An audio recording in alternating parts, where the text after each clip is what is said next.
Good day, everyone. In this video, I will show you the different types of factoring. So, aside from the factoring special products, meron din tayong ibang types ng pag-factor. So first, we have to get the greatest common factor ng isang expression. So as always, when factoring special products, it is important to check for a greatest common factor first. Only after checking for GCF should we be using special products. This is shown in the following examples. So for example, we have 72x squared minus 2. Hindi nyo kagad makukuha yung difference of two squares kasi wala namang square root ng 72 at square root ng 2. Ang gagawin nyo ngayon, since divisible yung ating first term and second term ng 2, so yun muna yung gagawin natin. So we have 36 x squared minus 1. Okay? Then, yung ilalagay naman natin yung 2 sa harap. So, yan na yung factored form ng 72x squared minus 2. But as you can see, dito sa ating 36 minus 1, x squared minus 1, may factor ulit yan. You can use the difference of 2 squares. So, we have 2 times, we have 6x plus 1 times 6x minus 1. So, yan na yung factor ng 72x squared minus 2. You just need first to get yung kanyang greatest common factor. Okay? So, that's one way to factor yung mga hindi siya special product. Another example, we have 48x squared y minus 24xy plus 3y. Ngayon, ano kaya yung greatest common factor ng 48, 24, and 3? Ano kayang divisible niyan? We have 3, okay? Ilalabas ngayon natin yung 3. Ngayon, meron pa tayong, hindi lang 3 yan. Meron pa tayong variable. We have x squared, y, xy, and y. Now, may x ba lahat ng ating term? May x variable ba? Wala. How about y variable? Meron. So, maglalagay tayo ngayon dito ng y. Ngayon, next step is to find kung ano yung kanyang exponent. Now, ano ang pinakamaliit na exponent ng y natin dito? We have y raised to 1. So, ang ifa-factor lang natin is y raised to 1. So, yan na yung greatest common factor natin. So, divide lang natin yung 3y in each term dito. So, 48 divided by 3 is 16. Since na meron tayong y doon, cancel na lang natin yan. Natira is x squared. Okay? Minus 24 divided by 3, we have 8. Okay? 8x. Na-cancel na rin kasi yung y kasi may y na tayo doon na nilabas. Plus 1. Okay? Sir, bakit 1? Kasi 3y na ito. Eh, yun yung nilabas natin. Okay? Tingnan nga natin kung perfect square trinomial itong ating 16x squared minus 8x plus 1. What is square root of 16x squared? We have 4x. Square root of 1, we have 1. Since minus yon, maglalagay tayo ngayon ng 1. So we have 2 times 4x times negative 1. 2 times 4 times negative 1 is negative 8. Since may x tayo dyan, 8x. Parehas ba? Yes. So, pwede nating actually gamitin yung equals 3y times 4x minus 1 squared. Or, pwede nyong i-expand pa yan, 3y 4x minus 1 times 4x minus 1. Okay? So, yan na yung factored ng 48x, factored form ng 48x squared y minus 24xy plus 3y. Next, how about this? 128 a raised to 4 b squared plus 54 ab raised to 5. Ano yung isa-isahin natin? Equals, okay. Focus tayo sa 128 and 54. Ano yung kayang greatest common factor niya? Is it 4? Is it 8. Okay. Kapag hindi nyo alam, pwede kayong gumamit ng prime factorization. So, 128. So, divisible siya ng 2. So, divided by 2 nyo yan, we have 64. Susunod, we have 2 pa rin, 32. We have 2, 16, 2 times 8, 2 times 4, and times 2. So, ibig sabihin lang yan, wait lang, bakit ayaw niya? Dito na lang. So, we have 1, 2, 3, 4, 5, 6, 7. Okay, so 2 raised to 7 ang 128. Ang 54 naman, we have 54. 2, we have 27. Hindi na siya divisible ng 2, so punta tayo sa 3 times 9. Tapos ito, times 3 times 3. Okay? So we have 2 times 3 raised to 3. Okay? Since ang parehas lang naman nila is isang 2, so yun lang yung ilalagay natin. So 2 times. Now, focus on the variables. So we have a raised to 4, b squared, ab raised to 5. Now, may a ba dito sa ating two terms? Meron. Ano yung pinakamaliit na exponent? 1. Okay, so a raised to 1 or simply a. How about b? May b ba? Yes. What is the smallest exponent? We have 2. Okay, so b squared. Times. Now, i-divide natin itong buong to dito sa ating expression. Okay, let me erase. So, 2 divided by 128 is just 64. Okay, so 60. So, we have 64. So, 8. Tatanggalin lang natin ng isang a ito. Ito. So, we have a cube. Tapos, matatanggal or makakancel na yung b squared. Plus, we have a dito. So, cancel. Itong 5 minus 2, kaya 3. So, we have 54 divided by 2 is 27b cube. Okay? Ano napapansin nyo naman dito? Itong part na ito. It is a sum of two cubes. Okay, so tingnan nga natin kung sum of two cubes. So, what is the cube root of this?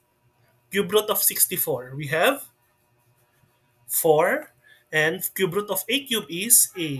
Okay, cube root, we have cube root of 27 is 3. Cube root of b cube is b. Okay, so it is indeed sum of two cubes. So we have 2ab squared. Siyempre, huwag niyong kalimutan itong GCF natin times. Huwag niyong kakalimutan yung SOAP. Same sign, opposite sign, always positive. So same sign, 4a plus 3b plus kasi same. Okay? Times, okay. So 4a squared. So 4 squared is 16a squared. Always, O is opposite, minus. So we have 4a times 3b. So we have 12ab. So this is 12ab. Always positive, always plus. So we have plus 3b. So 3b squared is the same as 9b squared. So we have 9b squared. So, yan na, ganyan kahaba yung ating, ayan, ating factored form ng 128a raised to 4 b squared plus 54 ab raised to 5. Okay? Next. How about kapag may general trinomial tayo na yung ating x squared, ang numerical coefficient ng x squared is 1. Okay? Madali lang ito kasi titingin nyo lang yung factor ng AB, yung nasa last term, then yun na dapat yung kanyang middle term. For example, we have p squared plus 5p is equal to 4. So, this is A, this is B, this is C. Our C here is 4. Okay, our B here is 5, and our A here is 1. Okay? So, factor nitong C. Okay? Factor. Now, magbigay kayo ng factor. When I say factor, yun yung ipagta-times nyo na dalawang number ng 4 na kapag ipagpa-plus natin is magiging 5. So, we have, sabihin na natin, okay, very good. We have 4 times 1 equals 4. Tingnan nga natin kung ipagpa-plus natin, magiging B siya. So we have 4 plus 1 equals 5. Okay? So since pinag-plus natin, ito yung magiging A at saka B natin, itong part na ito. So we have a factor. So we have x plus 4 times x plus 1. Okay? Or, pwede nyo ring pagbaligtarin. Sabi ko nga, commutative ang multiplication, x plus 4. It should be, it's not x, it should be p. Okay? So, p plus 4 times p plus 1 or p plus 1 times p plus 4. Okay? So, yan yung factored form niya. Susunod. Okay? So, ang A natin ulit is 1. Madali lang. Our B here is 1 also. Our CE here is negative 12. Don't forget their operation. So, we have negative 12. Factor ng negative 12. Factor of negative 12. Na dapat kapag pinag-plus, magiging 1. Sige, isa-isahin natin. We have negative 12 times 1. Very good. Meron din ang 12 times negative 1. We have 4 times negative 3. Meron din yung negative 4 times 3. Meron pa ba?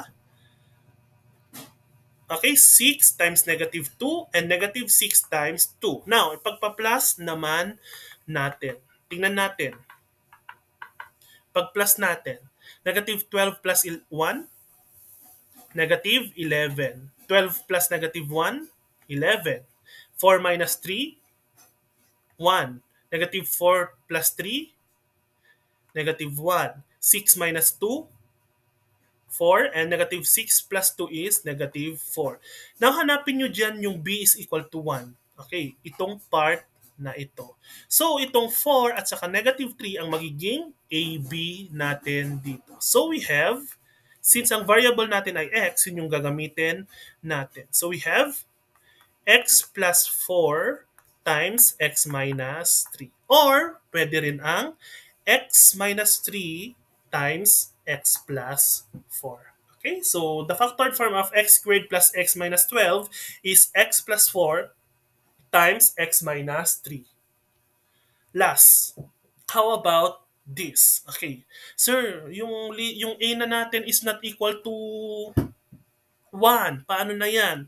Diba sabi ko nga kanina, you should get the greatest common factor kung pwede nating makuha yung GCF. Now, ano yung divisible ng 2, 6, and 36? We have 2, okay? Anong napapansin nyo dito sa ating variable? May Q, lahat. Anong pinakamaliit na exponent? 1. So, Q raised to 1. So, divide lang natin. So, 2 divided by 2 is 1. Minus 1 nyo lang yan. Sige, erase ko para makita ninyo. Minus 1 nyo lang yan. So, we have Q squared. Ito naman, minus 1. We have minus 6 divided by 2, 3. Q raised to 1. Then, 36 divided by 2 is 18. Okay, so negative 18. So, as you can see, meron na tayong A is equal to 1, B is equal to negative 3, and C is equal to negative 18. Now, magbigay, dito sa example number 2 ko kanina, you don't need to write every factor. Kung alam nyo na kagad yung factor ng negative 18 na kapag pinag-plus yung factor niya, magiging negative 3, yun na kagad yung sagot. So, factor of negative 18 is, we have magiging negative 3. So, 9 times 2, hindi pwede. 6 times 3. So, 6 times 3. So, 6, since negative yon, mas mataas ang negative 6 at 3. So kapag tinimes natin to, magiging negative 18. How about negative 6 plus 3? Magiging b is equal to negative 3. So, ito yung ating magiging a at b. So we have, syempre, don't forget the 2q. We have 2q times q minus 6 q plus 3. Okay? So that's our final answer. Ulitin ko, pwede ang 2q times q plus 3 times q minus 6. Okay? How about if wala talagang greatest common factor yung isang general trinomial at yung a niya is not equal to 1. For example here, yan. Hindi natin pwedeng makuha yung greatest common factor niya kasi wala namang divisible ang 6 at saka 5 natin. So, paano na yan? Now, ang tinatawag dito is slide, divide, method. Okay? Slide divide method na doon na sa pangalan kung anong gagawin natin. Siyempre, first mag-slide, then second mag-divide. Okay. Now, itong i-slide natin, yung A, times nyo sa C. So our A here is 6, B here is negative 5, and our C here is negative 6. So, itong 6 natin ngayon sa A, times natin siya sa negative 6. So, meron na tayong bagong z squared minus 5z. 6 times negative 6 is negative 36. Okay, ngayon, maghanap kayo ng factor ng negative 36. So, factor of negative 36 na may negative 5 pag pinag-plus. So, negative 12 times 3, hindi pwede. 3 times 9, 3 times 12, hindi rin pwede. 9 times 4. Okay, yun. Pwede yung 9 times 4. Since may negative doon, mas mataas yung negative. So, we have 9 plus 4 is negative 5. So, we have z minus 9 times z plus 4. Okay? Ngayon, di na napapasok yung divide method. Okay? So, siyempre, nagawa na natin yung slide. Ngayon, the divide. I-divide nyo ngayon yung negative 9 at negative 4 ng kung ano yung a natin kanina, which is 6. Okay. Next, simplify. 9 divided by 6 is just 3 over 2 times z plus 2 over 3. Okay, ngayon, since may denominator tayo, itong part na ito at itong part na ito, ilalagay natin siya sa tabi ng z natin. So we have, i-slide ulit natin. So we have 2z minus 3 times 2z plus 2. So, ay 3z plus 2. Okay? So, yan yung final answer natin. That's how you do it. So, 2z minus 3 times 3z plus 2. Okay? That's the slide divide method. Meron din tinatawag na AC method na napag-aralan ninyo nung grade 8. Kung saan kayo mas comfortable na gamitin, yun yung gamitin ninyo. Okay?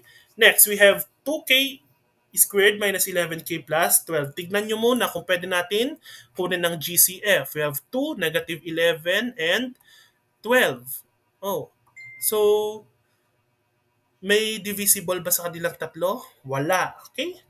So, proceed tayo ngayon sa A is equal to 2, B is equal to negative 11, and C is equal to 12. Okay? Slide.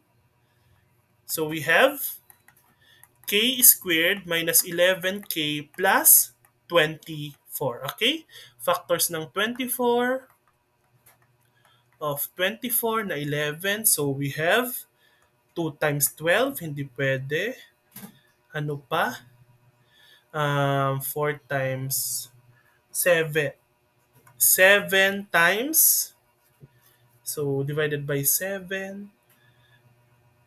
No, sorry. It's 3 divided by 3. So 3, 8. So yan, 3 times 8. Since may negative tayo dito, negative 3 times negative 8. Magiging positive 24 siya. Negative 3 plus negative 3 magiging negative 11. Um, we have k minus 3 times k minus 8. Okay? Susunod, the divide method. Divided by ilan? 2 divided by 2. Simplify. Since hindi natin masimplify itong 3 over 2, slide na din kagad natin. We have 2k minus 3 times k minus 8 divided by 2 is basically 4. That's our answer. 2k minus 3 times k minus 4. Or, pwede nyo pagbalik na rin, k minus 4 times 2k minus 3. And last, we have 4m squared minus 2m minus 2. Tignan nyo muna kung may GCF. Okay, meron. Kasi divisible lahat sila ng 2. So we have 2 times 2m squared plus m minus 1. Okay? Our A here is 2 pa rin, B is 1, and C is negative 1. So, gagamitin natin yung slide divide method. So, 2 times m squared plus m minus 2. Okay? So, factors of negative 2. So, it's 2 times negative 1. Kapag pinag-plus naman natin, magiging positive what? Which is parehas dito. So we have 2 times m plus 2 times m minus 1. Tapos na ba tayo dyan, students? Hindi pa. Okay? The divide method. Okay? Divided by 2, divided by 2. So we have 2 times m plus 1. Since simplified version ng negative 1 half, ito ilalagay natin dito. So, 2m minus 1. Okay? So, yan yung ating factor ng 4m squared plus 2m minus 2. Okay? So, that's it. Sana may natutunan kayo and thank you for listening.